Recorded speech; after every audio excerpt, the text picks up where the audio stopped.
to my home outside. Then finally brought the furniture in. But it was a depiction of that. Just like a lot of copycatting goes on. Heavy copycatting. They copy my mannerisms, the way I dress, my clothes. I could be looking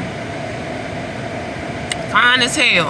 They'll have some woman looking like a busted ass bum crackhead to try to make me see me, you know, with the same thing I got on, trying to make me see myself in that light. Like, damn, I must really look that bad. Baby, I know I be slaying, honey, and you can tell me. I got a mirror. Baby, I know when I look busted, I know when I slay, and most times, baby, I slay all day. No B-nose. I slay. That's my thing. I'm a stylist. Interior decorator, event planner, do it all, honey. Do it all. But, yeah, that's just what they do, man. And it was so scary at first until I realized what was going on. The trend, it was repetitive. You know what I mean? So by this time, my ex-husband was really into it and doing it very heavily, the gaslighting. Man, he treated me like complete mud. He disrespected the fuck out of me, and ultimately when we got evicted out of there, you know, the D was here thing, let me mention. I live way North County.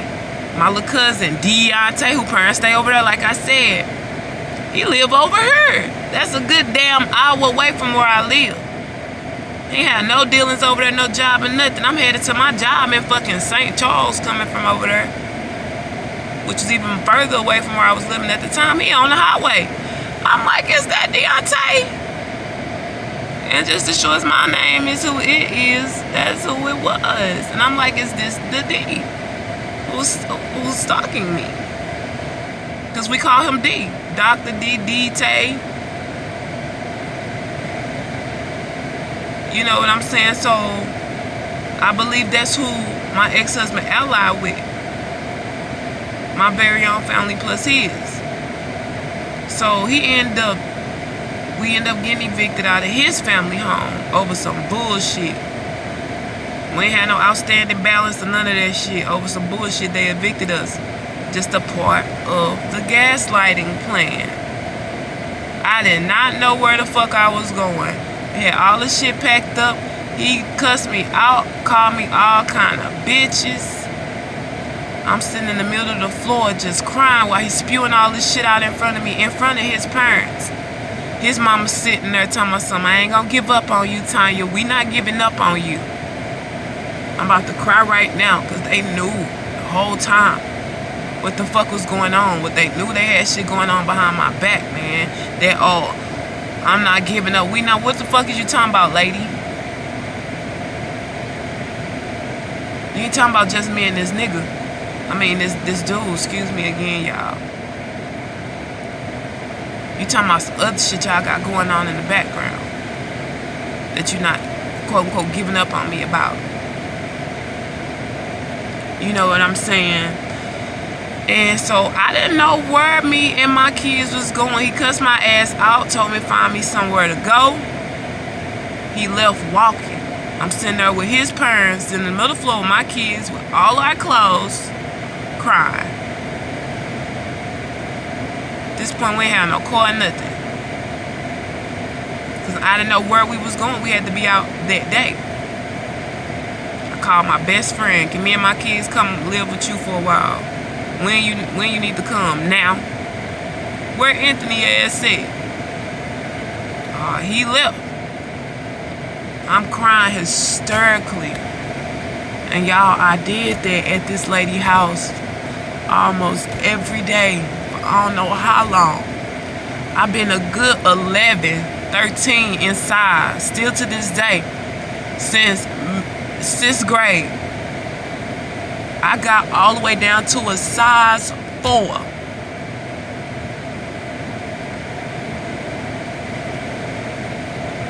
That alone was even more depressing. I was a fucking beanpole. And I was skinny. And I was tall. So it was even more like, I looked even more skinny than what I'm used to seeing myself. It was just so unhealthy, man. And, you know, I just had to pull myself out of that. And my best friend was supportive, but at the same time, when I'm sitting there, she doing the same thing. Gaslighting me. A little mental play, playing with my mind and shit. She was doing the same thing. And I had to pretend like when I'm around this shit, around these people like this, you know, I still be trying to be normal. And at times we were, but she'll throw that shit in her or there. Like, motherfucker just had a secret animosity. And she still do. To this day, she still do it. We had, you know, just gathering, we just sipping wine, talking. Because, you know, the besties ain't got together in a while. This was back in February. No. If I was talking to my most recent dude, then it had to be like June. May or June-ish. And when I tell you they gaslighted me so bad, my friend was like, my friends only like you. Talking to my other friend, well, I'm not just saying all kind of mean shit. But you know they talking about you this whole time. You can't keep no man, this, that, and another. Pretend they talking about somebody else, but they talking about you. This is why I keep experiencing around everybody. You know what I'm saying? Or they'll talk about something I just said and criticize. Then make it seem like they talking about somebody else. My best friend just did that the other day. The morning I lost my baby.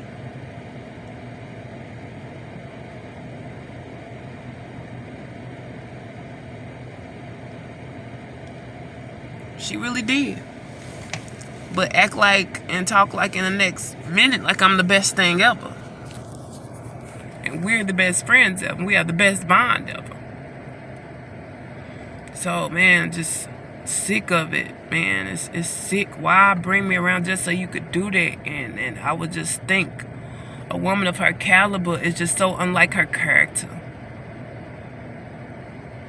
To be that fucking evil and malicious. Her over anybody. Ooh, some peace just came over me out of nowhere. Child, I hope it stick. It's been a very emotional week. Dealing with the miscarriage and all that. But yeah, like I said, my family was supposed to be mad over that, all that shit. And one thing that happened when my dad started declining, we found out he was dying. He could no longer consume food and eat normally, so they was going back and forth about this feeding tube and all that. He's just sitting there getting really small and body just kind of just shriveling up. The same thing I watched when my Uncle Jerome, I think he had cancer, the liver or something like that. I think lungs or liver. I think it was the liver. Because they said it may have been due to excessive drinking or some shit like that. And I watched my uncle and my dad look the same way sitting up in the hospital, man. As if that isn't heart-wrenching enough. Gosh, man, I was dealing with this stalker shit. Like, they don't let up. My daddy in the hospital dying. This lady, she followed me wearing the gang stalker colors and these dark shades in the hospital, and, you know, doing her little thing they do to let me know that they're there and for me to identify them. And I'm like, why don't y'all stop fucking with me, man? You know what the fuck you doing? My daddy and her down. The lady looked at me, child. Like she was about 60-something years. She go, I just sat there with my mouth open. At this point, my dad still had his speech. And during this time, we was about to move him from the hospital to hospice. Because I trailed them there. And I'm walking in his room, crying like, and Dad, they won't leave me alone. I can remember it, so I remember sitting in his room, right when I'm like, he like, who? My dad did not play about me. He like, who? Who messing with you? And I'm like, Dad, I told you. I'm like, the gang's talking. I'm like, this lady just told me. I'm like, y'all know what y'all doing. My daddy's sitting up in here sick. And y'all fucking with me. And I told him what the lady said. He was like, you want me to kill him? He sat up in his bed. I'm like, Dad, lay down. You can't do nothing, Dad. You can't help me. And I knew my dad couldn't. But, you know, he always just say something to make me feel better. Not necessarily that all the time. But if he was able-bodied, honey, I trust it, I believe he probably would have made good on that. For sure. I really believe that. My dad would have made good on that. And I'm the same fucking way. I'm protected when it comes to my family. Like, it comes to my life or yours. Yeah, you already know what it is. But that fearlessness definitely come from him. It's just genetics. I lost my mom when I was 7. And she was a diva. All woman, honey. But baby had a lot of thug in her back pocket that's needed. And I heard people did not fuck with her for that reason. Like, I heard this on the streets, like, motherfuckers did not fuck with Pat because she was about their life. Yep, so definitely a chip off the old block. And I wasn't even raised in that environment. I was like, I'd be around the hood because I had family living in the hood. So, you know, hood adjacent, if you will. But I ain't never been in no shit, you know. It's just who I am naturally, I guess. Just, I don't know, I ain't scared of no fucking body. For what? The fuck for? And motherfuckers expect you to be too crazy. Especially niggas, you know, who got a name for theyself out here. And other niggas scared of them. Niggas. They expect you to be.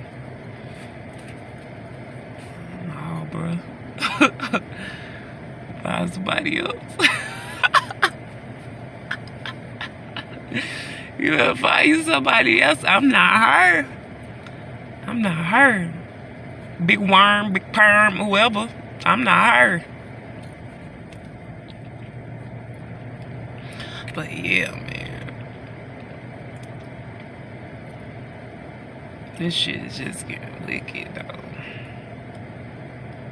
I know when I document, they decrease activity. Especially since I've been vlogging, y'all. Especially here. Because the landlord and them here, they know they could be in a world of trouble. And the girl my ex-husband fucked with, who I told you, play a major part in this.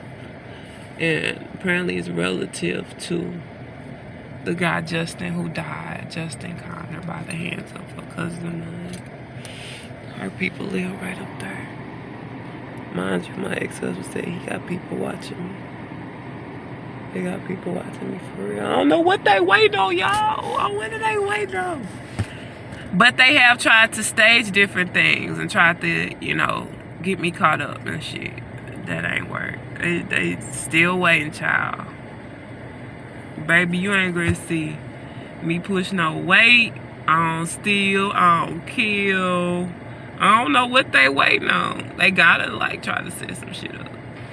Or frame, because I ain't into shit. I never have been. It be the motherfuckers with the rap sheet. I'm 5'9.5". My ex-husband got a rap sheet long as me. And his fucking friends and family, y'all. The aunties, the uncles, just everybody, y'all. Everybody. But yet trying to get me in trouble for something. Man, you know that's some stupid, fucked up shit, baby. That shit is stupid as hell. That shit is dumb. And they gonna be waiting. Matter of fact, I hope they hold their breath. Because dude was abusive. He used to, smoke weed. That don't really alter you too much. To have you do something stupid. But he used to pop pills. He used to hit on me. He used to hit on me in front of my son. Shit, I still had to fight back. I had never been an abuser. I used to deal with real ass gangsters who I used to be in love with and deal with. And I don't remember none of them raising their voice to me, let alone a hand. But I meet this punk, this soft punk, who I seen digress in the face of other men who wanted to pull his cord or go there or get volatile. But with me, you're this whole Mike Tyson. You're a fighter. Oh, you bad. You punch holes in walls. And you break things. You break my shit. Baby, I ain't know what depression was till I met this man. I remember my first bout of depression. First time I got skinnier. Not as bad as the most recent when I told you I got down to a 4. But I started smoking a lot of weed to kind of, numb the fucking pain. And what they knew, like my beauty school friends knew, which was also my church friends. They knew. They seen it in the spirit. They seen it in the natural because they learned me, and they were supportive. My beauty school teacher was supportive. Rick, this homosexual guy, was so cool. And Marcus and them, and even my pastor then, Ed Morrow, who's one of the reasons why I got a truck like Marita Rice. Also a part of this group I'm talking about in the church with Ed Morrow now. He just got that truck. Yeah, man. My hair hurts so bad, y'all. Stress. But at the house I was telling you about where all this strange shit was happening, people putting shit in my yard, letters and sticker letters and notes and all that. I had ran into this Ed Morrow's brother, Dion Morrow.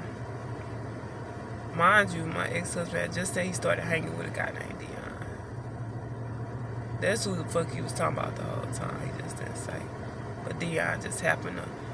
What the gang stalkers will do, like you see that car right there, they'll be waiting in that car. You can tell it should be staged and fake as fuck, and it's too excessive. Things become a trend, you ain't tripping, right? So, like, as soon as I approach, they hurry up, open their door. Don't even try to make the shit look natural, y'all. But that's what he did or whatever. And I'm like, where Ed? I want to talk to him. Because I'd already suspected him anyway. Like, dude was just, trust me, he was a little different. You know what I'm saying? To be a pastor, he was from the other side of the tracks. And that don't mean shit. He was just still living that shit. In addition to be a pastor, and he let us know in so many ways that he did dirt. He just didn't do it in front of us.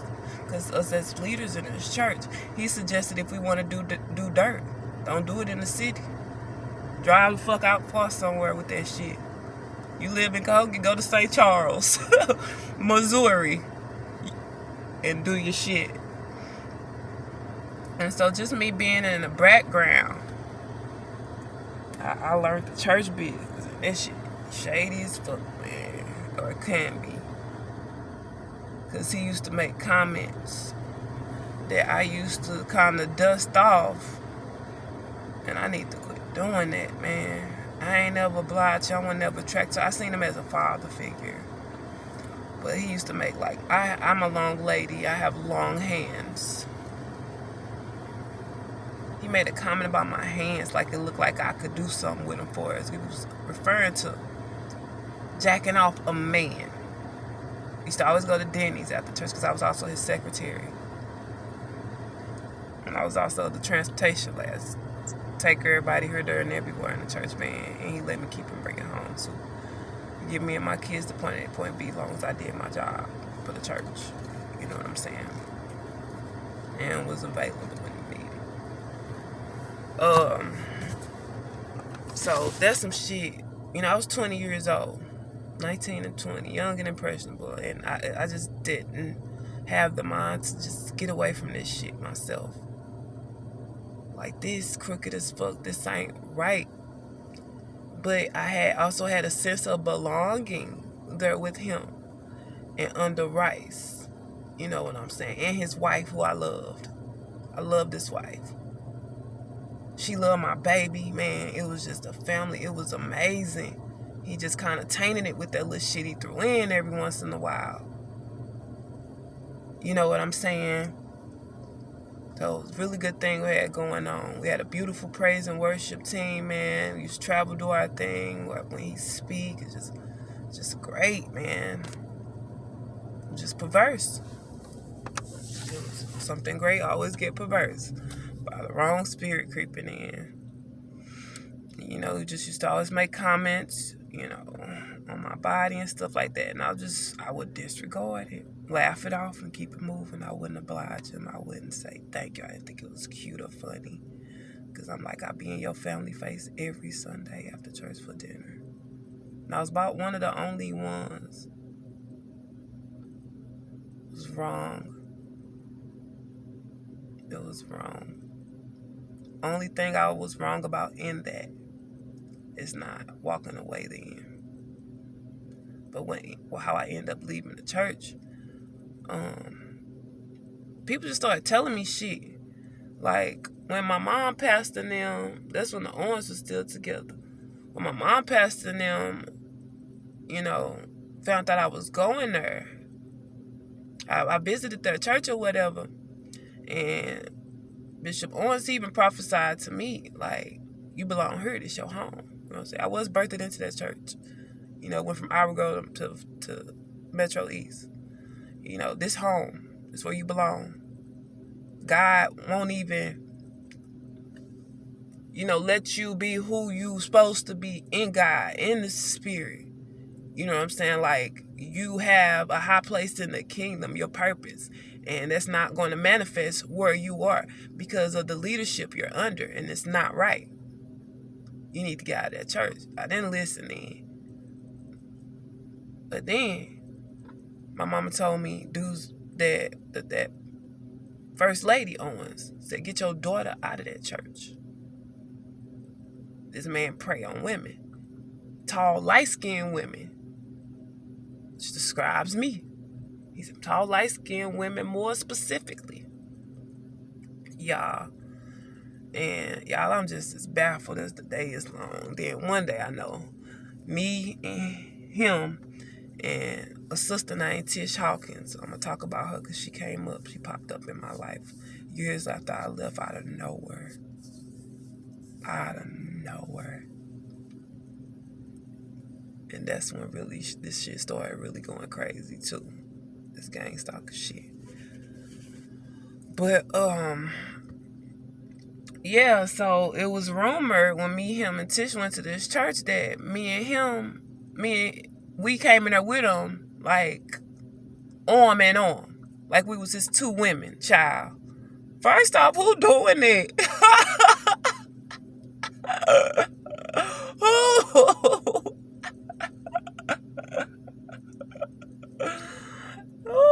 And baby, I went in the older men then, ain't into them niggas. Now, excuse my verbiage yet again. But baby, honey, sugar pie, honey bun. I'm like, what? It's just all these rumors suddenly around the same period. And then my ex-husband told me something. We were supposed to get married. He was supposed to marry us at that church. And mind you, he kept trying to talk against me getting married. Y'all unequally yoked. He not ready. He messed with this girl at Red Robin named, what's her name? It's Maisha Webster, whom I used to go to school with, her little sister, Lakita, some shit. Domus, was it? But that's what he said. And I'm like, damn, she random as fuck. And I think he was working at Red Robin temporarily for a little period. I think. So he said they was messing around or whatever. That ain't nothing I really saw or whatever. I think I approached him with it. That's about it. That didn't go far because it just sounded, I don't know, I guess I thought dude was lying. Because I'm like, he just don't want me to marry dude just saying anything. You know what I'm saying? So, I always wanted to know who drives this truck. But, yeah, man, he was just always